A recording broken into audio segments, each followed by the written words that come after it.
In this lecture, we will discuss effects of climate change. We will also discuss India's efforts to address climate change. Why in news? At least 3 out of 4 Indians believe that climate change is affecting the area they live in and is harming them. Uh, every 4 Indian में से 3 ये believe करते हैं कि climate change ने people के life को affect किया है। साथ ही पीपल जिन एरियाज उन एरियाज के ऊपर भी क्लाइमेट चेंज का नेगेटिव इम्पैक्ट पड़ रहा है। Most were willing to make lifestyle changes to help reduce its impact, according to a Pew survey conducted in 2025.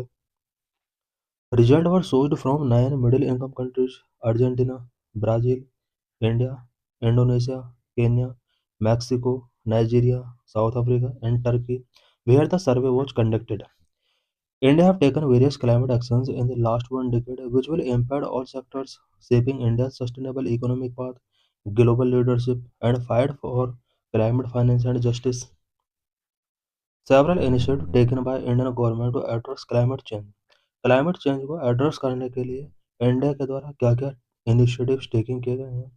Number one, national action plan on climate change NAPCC.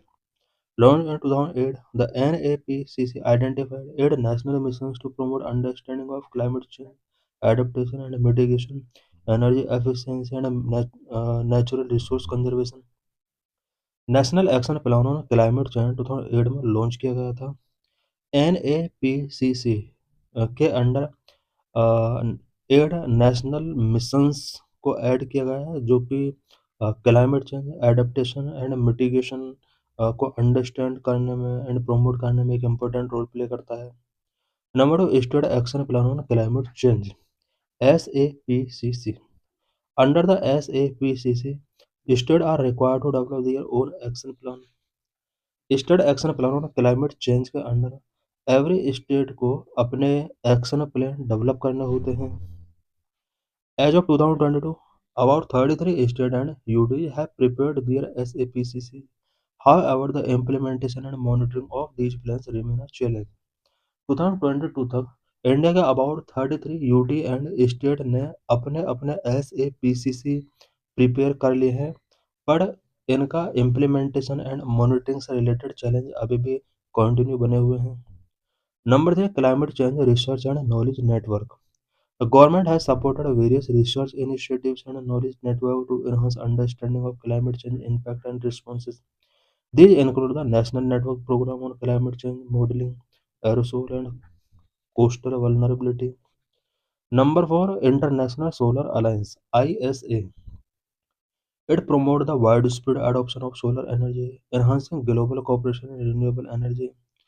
India ने international solar alliance भी establish किया है, जो कि solar energy के wide spread adoption को promote करता है एंड रिन्यूएबल एनर्जी के लिए ग्लोबल कॉपरेशन को एनहांस करता है। Number 4, goal of net zero by 2070। India ने 2070 तक के लिए एक नेट जीरो का गोल रखा हुआ है। India's commitment to achieve net zero emissions by 2070 mark a significant step towards absolute emission reduction. Number 6, enhanced nationally determined contribution (NDCs), setting ambitious target for reducing emissions intensity and increasing renewable energy capacity. Number 7, significant growth in renewable energy capacity. India ने renewable energy capacity में significant growth किया है. Rapid expansion in solar and wind energy installations contributing to India's international non-fossil fuel energy target. Number 8, Indian emission carbon trading scheme, establishing a carbon trading system to incentivize emission reduction and support sustainable economic growth. Number 9, Coalition for Disaster Resilience Infrastructure (CDRI) focuses on building resilient infrastructure to withstand climate-induced disasters. Number 10, Green Development Pact under G20 presidency, integrating green development principles into global economic practices, showcasing India's leadership in sustainable development. How India can enhance its global negotiations with respect to climate change. Climate change के respect में India अपने global negotiations को किस तरह से enhance कर सकता है। Number 1, hosting international climate summits, India should aim to host a major international climate summit like the United Nations Conference of Parties in 2028. This would provide a platform to showcase its climate leadership and set ambitious global climate agendas. Number two, advocacy and consensus building. India should start to build consensus on critical climate issues, proactively engaging in dialogue, forming alliances, and address economic concern of other nations will help India lead negotiations and drive meaningful outcomes. Number three, promoting equity and climate finance. India should emphasize equity in climate action and finance in international forums, advocating for fair treatment of developing countries and pushing for enhanced climate finance mechanism will strengthen India's position as a leader of global south. Issue of fossil CO2 emissions. India में fossil CO2 emission से related भी कुछ issues हैं। Global fossil CO2 emissions increasing year by year. In 2024, global CO2 emissions were increased by 0.8% compared with 2023. In 2023, it was raised by 1.2% compared with 2022. In 2023, the largest absolute contribution to global fossil CO2 emissions were from China, US, India, and European Union. China was responsible for 31%, US for 13%, India for 8%, European Union for 7%. These four regions account for 59% of global fossil CO2 emissions, while the rest of the world contributed only 41%. This is graphical representation of global carbon CO2 emissions। हम देख सकते हैं कि China सबसे ज़्यादा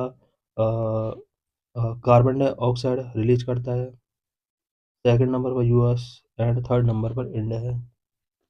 global per capita fossil CO2 emissions.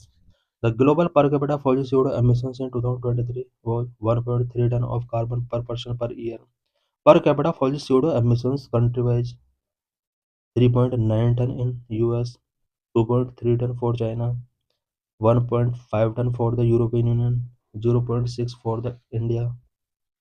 What is the Paris Agreement on Climate Change? A legally binding global agreement under the United Nations Framework Convention on Climate Change. Paris agreement एक legally binding global agreement था जो कि UNFCCC के under conduct किया गया था। UNFCCC means United Nations framework convention on climate change. It was adopted in 2015 during UNFCCC COP21. It aims to combat climate change and limit global warming to below 2 degrees Celsius above the pre-industrial levels, with an ambition to limit warming to 1.5 degrees Celsius. It replaced Kyoto Protocol. Paris Agreement replaced the Kyoto Protocol, which was an earlier agreement to deal with climate change, set out a framework for countries. The Paris Agreement 2015 set out a framework for countries to work together to reduce greenhouse gas emissions, adapt to the impact of climate change, and provide support to developing countries in their efforts to address climate change. NDCs. As per Paris Agreement, each country is required to submit and update their NDCs in every 5 years, outlining their plans for reduce greenhouse gas emissions and adapting to climate change.